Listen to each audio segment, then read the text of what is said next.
Olá, como vão vocês? Hoje o nosso assunto é muito sério e muito grave, mas nós precisamos falar sobre suicídio, até porque é uma das principais causas de morte entre nossos jovens. E a escola é repleta de jovens, é formada por jovens. Então nós temos que conversar sobre isso. Vamos junto!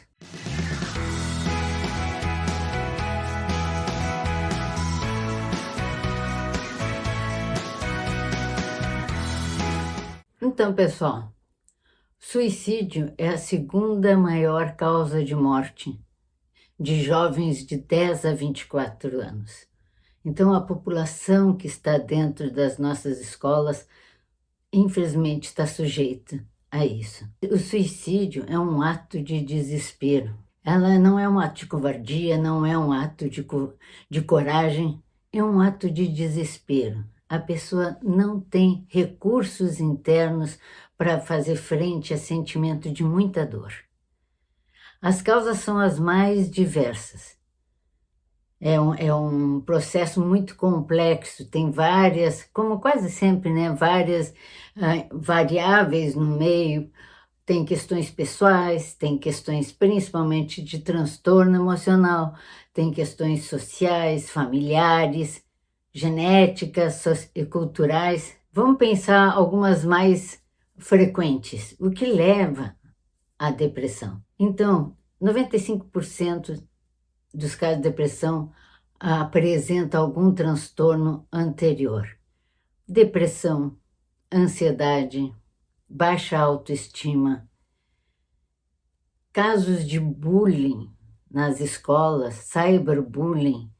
Lembrem dos ataques que nós temos, infelizmente, tido dentro das escolas, quase todos em função, lógico, de transtornos emocionais, mas acrescido de uma história séria de bullying. Álcool, drogas e as mídias sociais. Nós sabemos que hoje todos os jovens estão inseridos dentro dessas mídias sociais, que tem coisas muito positivas, mas também que se pega um jovem mais fragilizado, já com uma depressão, busca ali talvez uma saída e se sente ao contrário, muito exposto a ameaças de exposição corporal, de nudes. Como é que uma jovem, uma adolescente que, apaixonada lá pelo seu namorado, postou para ele alguns nudes e daqui a pouco vê exposta ao mundo através das redes sociais. As ameaças sobre isso, jogos que induzem a situações de risco cada vez progressivamente até o suicídio. São coisas muito patológicas, mas que os nossos jovens estão tendo acesso se somada a questões emocionais internas, sociais, isso se potencializa e ele perde a noção da realidade. E isso está dentro das nossas escolas, porque os nossos jovens estão ali. E o suicídio se faz numa forma de um processo de continuidade, com as ideias, né, a ideação suicida. Então, começar a pensar que o sentimento está muito forte, está muito doída, a vida está difícil. Ele não encontra esses recursos internos e também não encontra recursos externos que consigam aliviar essa dor. Então começa a pesquisar sobre o que mata mais rápido, sobre os meios de suicídio, entra nos sites que favorecem ao suicídio, o que causa mais dor, o que causa menos dor, e, enfim, ele começa a pensar sobre essas questões. Aí vem as tentativas e o suicídio consumado. Mas nós temos alguns alertas que não acontecem sempre, mas que nós temos a chance, se estivermos informados, de percebermos, de estarmos mais sensíveis. Quando aquele jovem aparece tão triste, isolado, os professores comentam, fulano anda quieto, isolado, quando tem intervalo ele fica prefere ficar na sala de aula ou num canto no pátio, ele com ele mesmo, os alunos.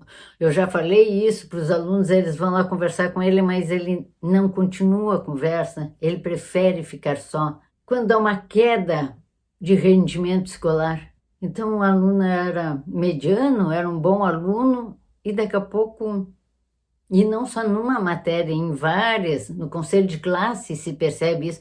Pois é, o que está vendo? Se pergunta o que está acontecendo, se está com problemas em casa, que é óbvio que é uma das questões que muitas vezes também incrementam a ideia suicida, né? Quando os alunos estranhamente começam a fazer despedidas, não aquele tchau, até amanhã, fui, ou alguma outra expressão, não são despedidas mais formais. Inclusive, eles se despedem dos professores, dos que eles mais gostam, às vezes até dos que eles não gostam. Vêm até o SOI, falam, se despedem da orientadora que tantas vezes conversou com eles, da psicóloga escolar. Então, é uma despedida meio que com agradecimento junto, que tudo corra bem para ti, eu te desejo o melhor, fica com Deus. E são coisas que normalmente os jovens não falam, porque amanhã eles vão estar lá e a gente vai se ver, quantos dias ainda, ano que vem. Então, esses são alertas. Eu me lembro de um caso, eu conto rapidinho aqui, de uma professora que estava saindo da escola, pegou o seu carro e junto com ela saía uma ex-aluna. E ela então entrou no carro, foi indo, e essa aluna foi até o carro e disse, professora, eu só queria me despedir da senhora. A senhora é muito legal, viu? Eu gosto muito da senhora, tá? E continuou caminhando na calçada, foi embora, mas a professora sentiu algo, é isso que eu quero dizer, esse feeling que se tem, algo diferente nisso. Ela não tinha, já era professora de 2 anos atrás, ela se dava bem com a aluna, era oi, oi, mas aquela menção tão formal, ela estranhou. E continuou com o carro e resolveu chamar a menina. Para onde é que tu vai? Eu vou te dar uma carona.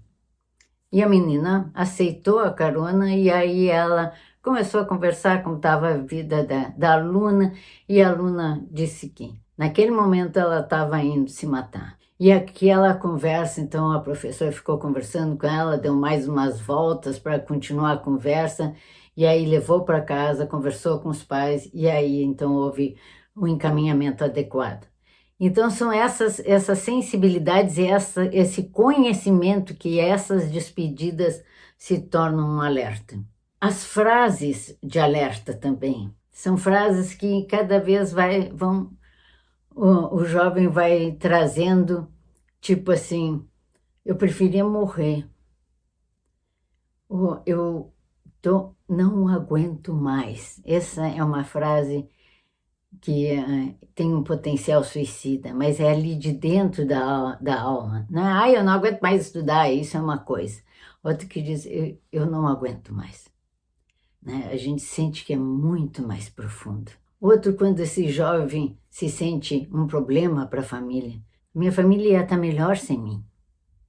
Então, ou porque ele estava envolvido com drogas, ou porque a família não se sente bem, ele tem uma baixa autoestima, veja, é um complexo de fatores. Então, essas frases a gente também tem que estar alerta. Mas tudo isso a gente fica alerta se nós temos canal de comunicação com os alunos. Porque muitas vezes eles não trazem a nós, a psicóloga escolar, a orientadora, eles comentam entre si. E alguns alunos se percebem que algo está mal com esse colega. E a quem eles vão recorrer? Qual é o adulto que eles buscam? Então, eles vão buscar frequentemente o professor que tem mais vínculo com a turma. Ou algum professor que eles confiam. Mas isso nós temos que monitorar os professores para que eles estejam sensíveis a isso. Que esses alertas eles também conheçam. Ou então nós temos que fazer esse trabalho sobre informação sobre suicídio com as turmas, porque a maior prevenção ao suicídio é a informação. E se é um dos maiores índices de morte entre os jovens, Esses têm que ser informados sobre isso. As famílias têm que ser informadas, sempre no movimento sistêmico, professores, família e aluno. E aí os próprios alunos e professores se tornam uma rede de proteção um dos outros. Então, se o aluno já foi informado desses alertas, dessas frases, das despedidas, de sentir o colega numa situação diferente, ele pode, ele mesmo conversar com esse jovem, ou se ele não se sente apto a isso, levar a sua preocupação ao professor. E o professor aí também pode nos buscar enquanto profissionais especializados. Mas temos que criar esses canais de comunicação e de informação. Comunicar como agir. O aluno vai conversar com o professor, que nem essa professora que eu dei exemplo. Perguntar, sim, perguntar. A conversa vai indo, nós vamos percebendo essa tristeza, essa baixa autoestima, algum risco entre palavras, e perguntar para o jovem: tu já pensasse em te matar? Tu já pensasse em morrer? Já te passou alguma coisa sobre suicídio? Nós não vamos induzi-lo, nós não vamos constrangê-lo, nós vamos abrir um canal. E aí, muitas e muitas vezes, quem está nessa situação acha alguém para lhe ouvir. E aí esse ouvir é aquele ouvir empático, sem julgamentos morais, sem dizer, sem menosprezar, é aquele ouvir que acolhe, aquele ouvir que diz, vamos passar por isso juntos. Não é aquele que diz, mas tem coisa muito mais difícil do que isso, na minha vida eu já passei por tanta coisa, desqualifica o sentimento. Não, nós não somos aquela pessoa, nós não somos aquele jovem, nós vamos ouvi-lo muito, vamos perguntar e vamos procurar ajuda. Porque sim, nós temos que dizer, nesse caso mesmo, com as questões éticas, nós vamos dizer que nessa situação nós devemos ter esse compromisso com ele e quebrar o nosso sigilo ético, porque a vida dele é mais importante. Mas nós vamos combinar isso com ele. Vamos conversar com teus pais, vamos conversar com algum irmão, vamos conversar também com os amigos, alguém que consiga estar mais perto e possa dar um encaminhamento para um profissional, psiquiatra, psicólogo, assistente social. Essa pessoa não pode ficar sozinha. Ela tem que estar acompanhada e passar, então, para quem responsável. E isso todos devem saber dentro da escola. Tem que ser um movimento de informação, de prevenção ao suicídio. Mas se infelizmente nós não conseguirmos prevenir e o suicídio for consumado, nós temos que pensar na pós-venção. Porque isso é um baque tão grande para os amigos, para os familiares, é muito mais longo o luto e muito mais intenso o luto de um ente querido que se suicidou do que até de um assassinato. Mobiliza outros sentimentos muito profundos, principalmente de culpa. O que eu não fiz, o que eu fiz que levou o meu filho, o meu colega, por que eu não ajudei, como eu poderia ter ajudado. Então, sim, nós vamos ter que fazer todo um amparo para conversar sobre isso com os colegas, com os professores, quem sabe com os familiares. A pós-venção é o cuidado com o sobrevivente enlutado.